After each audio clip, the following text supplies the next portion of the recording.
Welcome to another deep dive edition of the Chicks on the Right podcast, where we have once again with us one of our BFFs, Sara Carter. If you don't know Sara, you are missing out on her commentary on Fox News, on her website at saracarter.com. You are missing some of the best investigative journalism in the world, and that is why we brought her specifically back with us today, because she can tell us the most up-to-date information about what's happening at our completely out of control border. Thank you for being with us again. Thank you so much, Miriam. Thank you so much, Amy Jo. I'm so grateful to be back on your show. Sorry, I'm a little sick. Everyone out there, I plow through it. I plow through the work just like I do at the border. But obviously, we face the expiration of Title 42. The Biden administration is continuing to lie about the situation at the border, which they have created.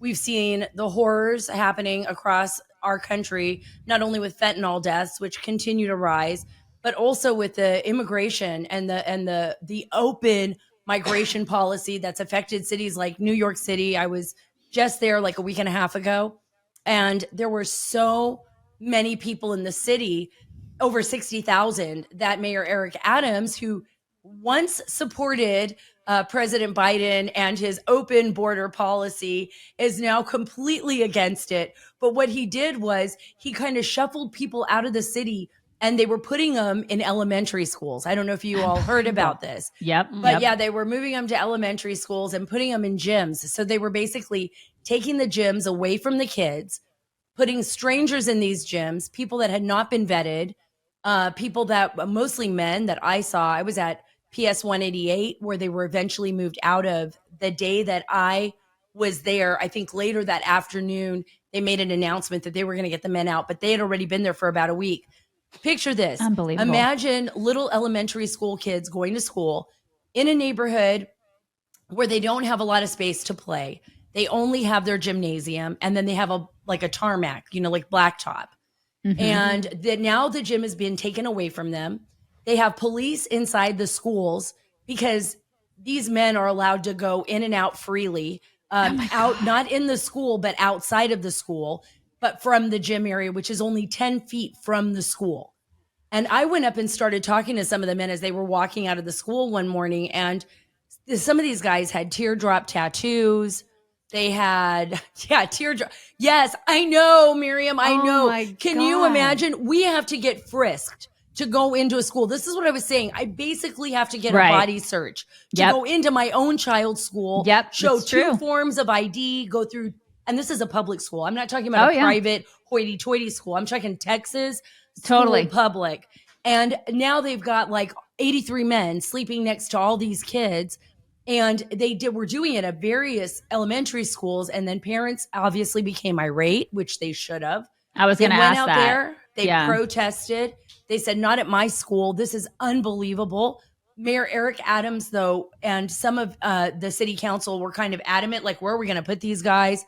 Well, now it looks like they're going to move them out. They're going to move them into warehouses, into other buildings. But I still could not figure out who was the bonehead that came up with the idea that we were going to put grown, unchecked men in elementary schools, right? Well, it was obviously the Biden administration. Those are the boneheads, right? Yeah, but I don't know. But even if you move them into warehouses, what are we doing? How does that help? How are we going to take care of all of these people? If you go to Brownsville, I was in Brownsville not too long ago, obviously covering the border, the flow of people coming into our country. You have, and sadly, families walking on the streets of Brownsville with little blue bags that maybe have a granola bar in them and maybe some directions to where they can take a shower later that night. No home, no money, no resources. What do they think is going to happen when you dump people into the country and they have no place to go? I was talking to immigration and customs enforcement officers, both in Texas and Arizona, and they say that the Biden administration is lying. They're lying about the numbers. And the reason is because people are just being let go. They're not even being processed. Right. They're just letting people go so they don't have to count them. So people are just coming in, they're letting them go. They don't have to count them. They're not getting the background checks. So I wonder, why do they want this so desperately? Why are they doing this? It's a great question. Right? Because you have to ask yourself, like, if you're running a nation, if you're running a business, if you're running your own household, why would you allow your doors to be wide open, put your family's life in danger, put your community's life in danger, put your business in danger, put the people that are traveling in danger? Because the only people that are really benefiting from this, of course, are the drug cartels and the human traffickers. We've talked about this over and over again.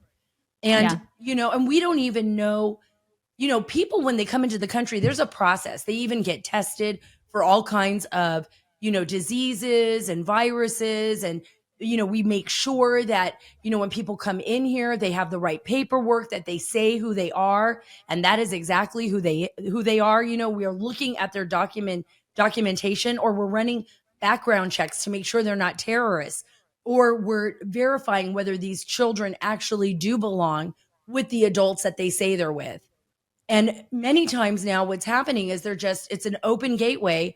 Children are ending up with people that are, unfortunately, some of the worst people of humanity, God. people that are abusing them, pedophiles, in the slave trade. We even saw the New York Times finally caved in, moved some of its resources to investigating what was happening with children, and found that a good majority of some of these kids that are coming in are ending up in the workforce as slaves, modern day slaves. Wow.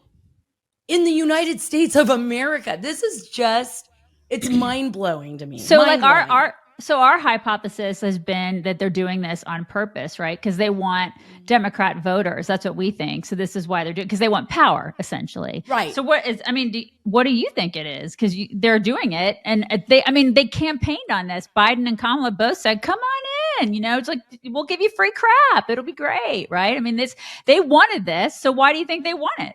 I think you're absolutely right. I also think, I think it goes even beyond the Democratic voter, right? I think it's essentially breaking down our culture, our society. And the reason I say this is because I believe that fundamentally you can't run a nation if you don't have sovereign power over your nation. And we're seeing this migration flow of people that's being supported by very radical leftists. It's not even so much the voters anymore. It's fundamentally changing how we see our nation and how we view our nation. It'll be eventually, in my opinion, a breakdown of our Constitution and a reformation of our nation. We will not have the same nation again. Look at what's already happened in the United States. We've seen the power of the bureaucracy become more powerful than we've ever seen it. It used to be that the American people were the ones in charge. We were the ones that said, hey, wait a minute, you can't do that. I'm so sorry, but you cannot spy on me without a warrant. You Right. cannot, you can't just, pick up and listen to my phone calls without a reasonable reason to do so. That's guaranteed to me by the founding fathers. They don't even care anymore. They don't even care Yeah. anymore. The NSA, the CIA, the FBI especially, yeah. right? Mhm. These are armed agents, armed federal agents of the United States of America. We have entrusted in them as a federal police force, which, by the way, we never even really wanted. We never even Yeah. really wanted. Americans were opposed to it in the beginning.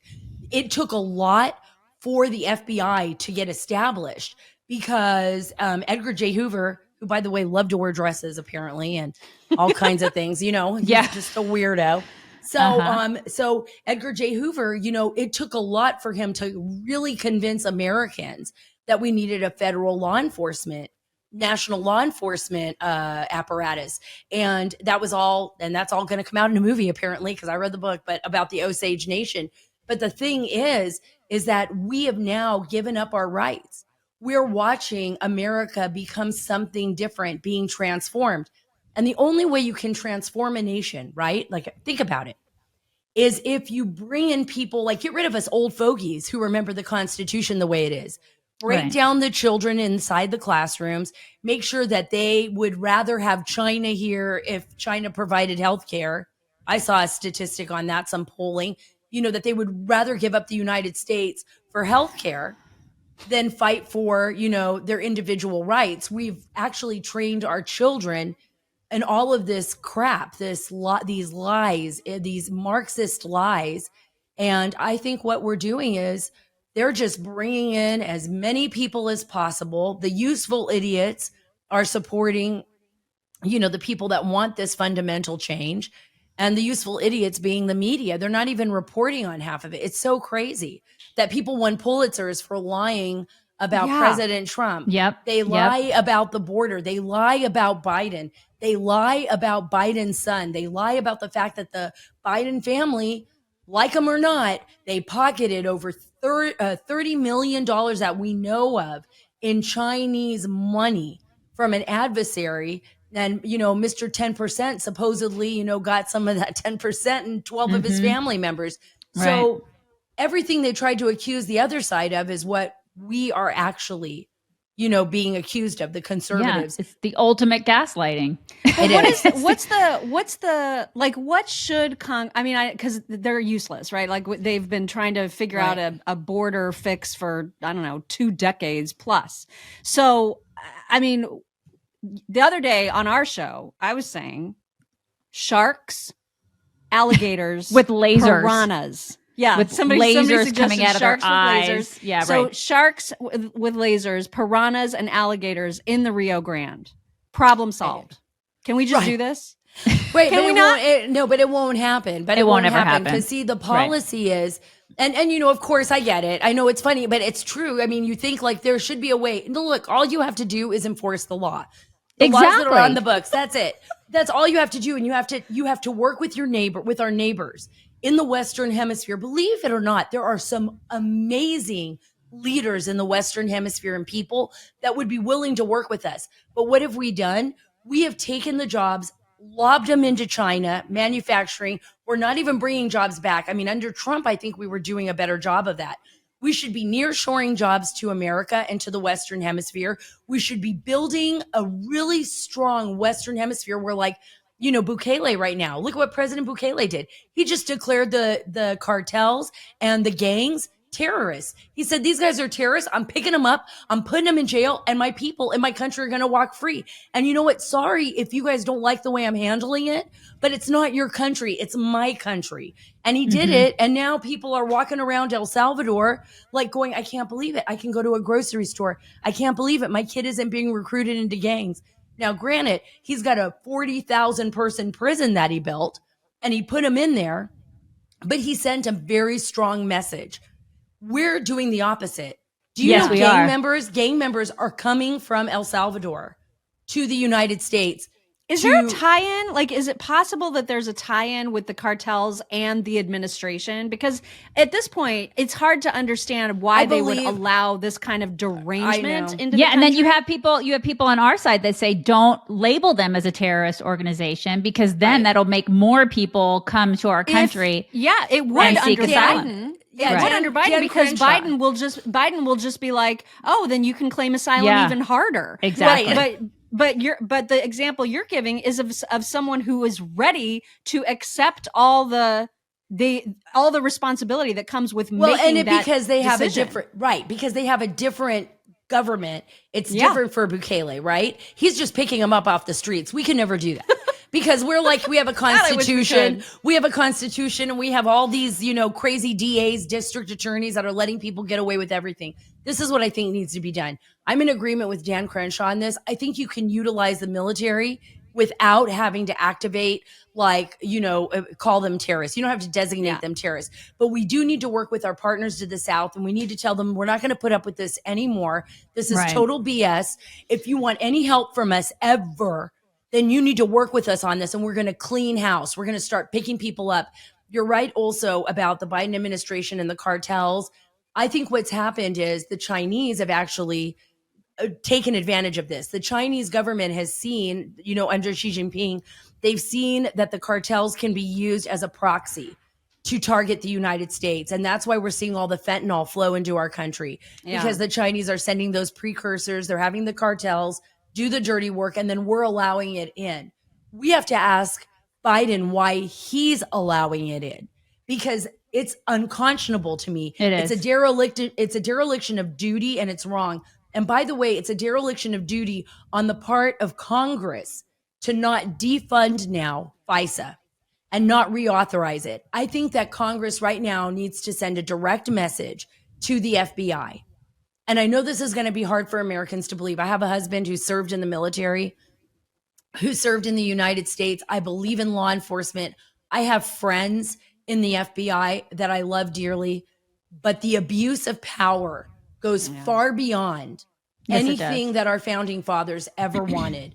And I don't think we need to give them this Foreign Intelligence Surveillance Act authority. It's going to expire in December of this year.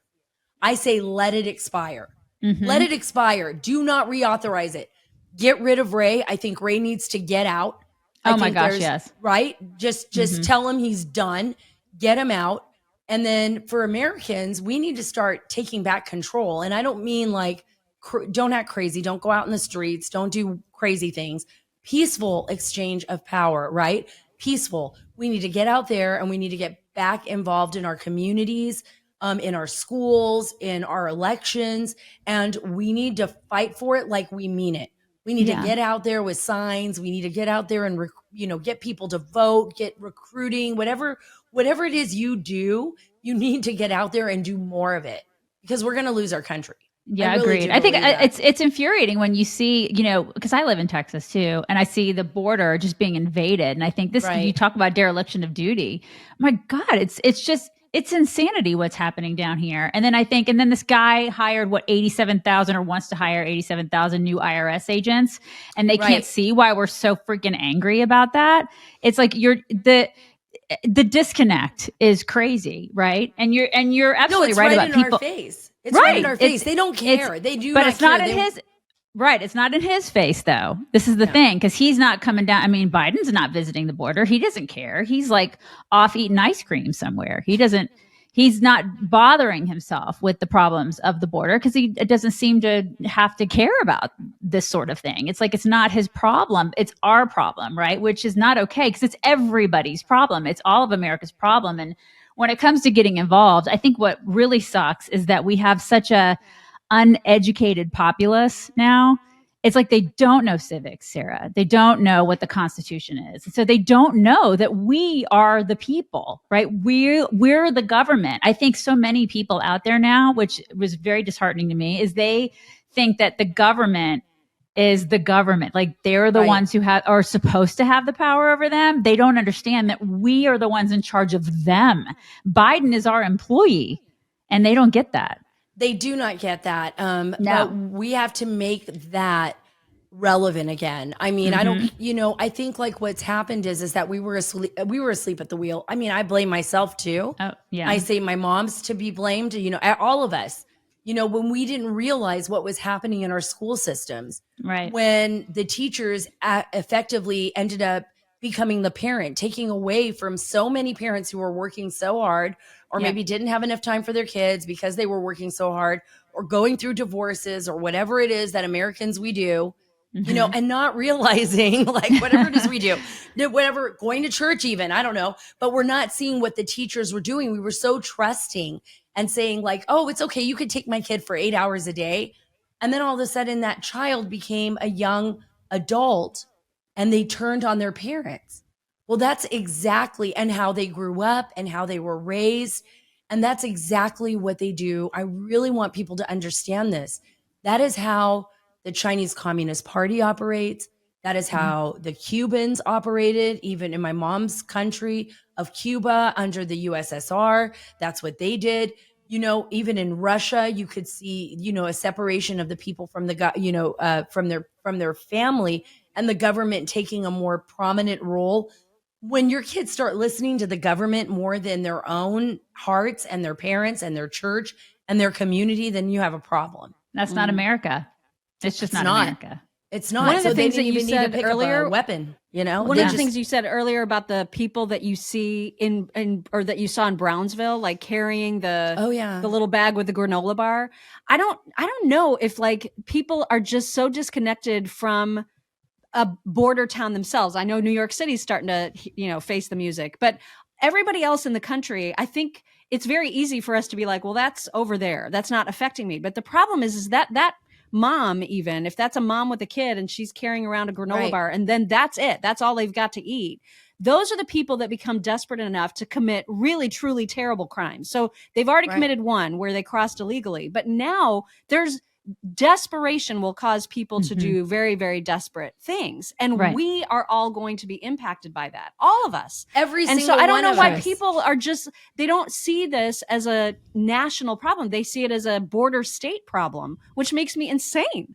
It should make you insane. It should make everyone insane. It's funny when you brought that up, Miriam, because when I first started reporting, and by the way, it is happening across the nation now. Chicago, the police departments had to open up their offices to let the homeless, migrants, sleep inside the police departments with their children because they were on the streets, just sleeping out on the streets. What do they think happens to those children? They eventually get recruited into gangs. They end up in Section 8 housing. It's a vicious cycle. There's drugs on the streets. South side of Chicago has enough problems. But when I started reporting, when I started reporting on gangs in my own community, when I was a young reporter in Pomona, California, I remember there were kids getting killed in front of Gary High School. It was a lot of Latino gangs.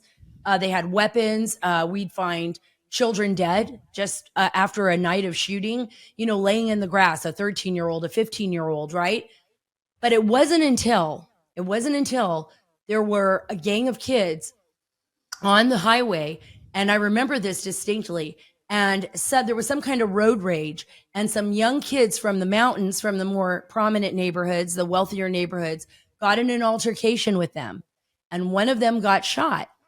That the community was like, whoa, wait a minute. Oh yeah, it does cross into we are affected. Like people will die. And then eventually a police officer was killed on the steps in Pomona, right on the steps. An Irwindale cop was executed by a 15-year-old kid in Pomona. And I'm like, we cannot ignore what is happening in other communities. We're one nation. And there is a reason why even in the Constitution, we have states. Yes, we are a republic, but we are also one nation. And whatever happens in one state eventually affects the other states. And I think that, we've lost that sense of empowering ourselves. I think we've become lazy.